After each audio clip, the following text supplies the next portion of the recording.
আসসালামাইকুম, আমি মিনহাজ। আপনাদের সকলকে জানাই অ্যাগ্রোহলিক বিডির পক্ষ থেকে শুভেচ্ছা। আজকে আমরা আপনাদেরকে নাইট্রো সম্পর্কে জানাবো যে এই নাইট্রো কীটনাশকটি আপনারা আপনাদের ছাদ বাগান এবং মাঠ বাগানে ঠিক কিভাবে ব্যবহার করবেন সে সম্পর্কে। তো চলুন আমরা শুরু করি। নাইট্রো হচ্ছে বেসিক্যালি একটি রাসায়নিক কীটনাশক। এটা হচ্ছে ক্লোরোপাইরিফস আর হচ্ছে সাইপারমেথ্রিন গ্রুপের দুটি কেমিক্যালের সংমিশ্রণে তৈরি করা হয়েছে। তো এই নাইট্রোটা যেহেতু একটি রাসায়নিক কীটনাশক, এটি ব্যবহারে কিন্তু আপনারা খুব চমৎকার যে রিভিউ সেটা কিন্তু পেতে পারেন।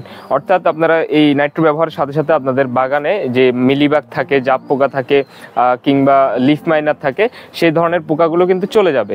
এবং অনেক ক্ষেত্রে শুয়োপোকা যেসব গাছে থাকে ওসব গাছে আপনারা যদি প্রয়োগ করতে পারেন, বা যে লেদা পোকা, তখন কিন্তু বেশ ভালো এই কাজ করে এই নাইট্রোটা।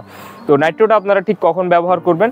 যখনই আপনাদের বাগানে যে রোগ পোকার যে আক্রমণ সেটা যদি এক্সট্রিম পর্যায়ে চলে যায় আপনাদের ছাদ বাগানে, তখন আপনারা নাইট্রো ব্যবহার করতে পারেন। সেটা হচ্ছে 1 লিটার পানিতে 1 ml হারে মিশিয়ে আপনারা প্রতি যে 15 দিন পর পর একবার করে স্প্রে করবেন। সেক্ষেত্রে গাছের মোটামুটি ভালো একটা টার্নওভার আপনারা দেখতে পাবেন।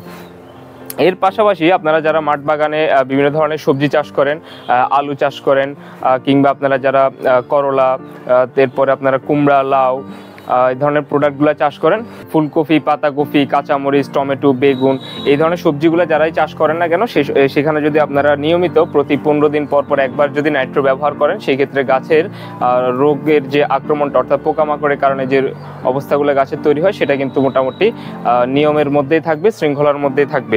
আপনারা চাইলে আপনাদের ছাদ বাগানে এটি ব্যবহার করতে পারেন। আপনারা যারা মাঠ বাগানি আছেন, মাঠে যারা কৃষক আছেন, ওনারা ওই নাইট্রোটা ব্যবহার করতে পারেন। তবে অবশ্যই আপনারা প্রতি 15 দিন পর পর একবার করে ব্যবহার করবেন। আর নাইট্রো ব্যবহারের ক্ষেত্রে যেহেতু এটি একটি রাসায়নিক কীটনাশক, নাইট্রো ব্যবহারে আমাদেরকে একটা বিষয়ে সতর্ক থাকতে হবে। সেটা হচ্ছে আমাদের গাছে যখন ফল পাকবে কিংবা সবজি যখন আমরা বাজারজাত করব কিংবা গাছ থেকে তুলব, তার ঠিক 7 দিন আগে আমরা নাইট্রো ব্যবহার করব না। এতে করে আমাদের যে প্রোডাক্ট সেগুলো মোটামুটি নিরাপদ থাকবে। তো এই ছিল আজকে আমাদের ভিডিও নাইট্রো নিয়ে। কেমন লাগলো কমেন্ট বক্সে জানিয়ে দিবেন। আর কৃষি সংক্রান্ত যে কোনো ধরনের তথ্য পাবেন আমাদের ওয়েবসাইটে, এবং কৃষি সংক্রান্ত এবং ছাদ বাগান সংক্রান্ত আরও নতুন নতুন টিপস এবং ট্রিক্স পেতে আমাদের চ্যানেলের পাশে থাকবেন।